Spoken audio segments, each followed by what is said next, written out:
This is the embroidery stand that I ordered through Dubko factory, which is located in Russia. It took very long time to receive it, but they say it very clearly on their website that it takes about 6 weeks for them to make the order. And it took that much, about 6 weeks.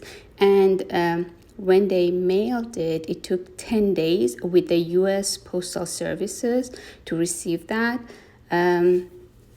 And today finally I received it. It's a very high quality, very well made embroidery stand.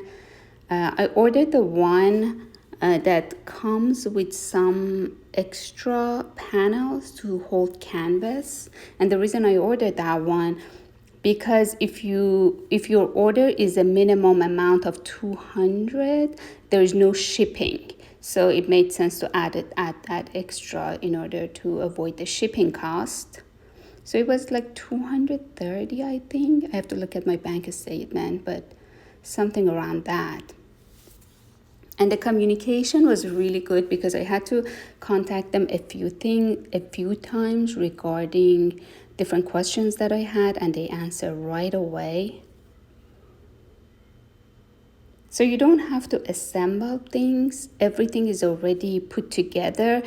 The extra pieces is for the canvas. If you want to hold the bigger canvas, then you add these panels.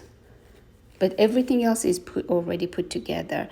It was very easy. I didn't have to do anything. And this one is, the color that I picked is called Teak, T-E-A-K. They have different colors. They have rosewood, they have lighter color, they have one which is like black almost, and another one kind of very dark blue. But it's a very, very high quality embroidery stand. And you can adjust it really well because my dining table is very high. And the problem with the other ones that I purchased before from Amazon and returned, when I was putting it on the dining table, it was too high and I couldn't adjust it. But this one, you can adjust it very easily to any height you want.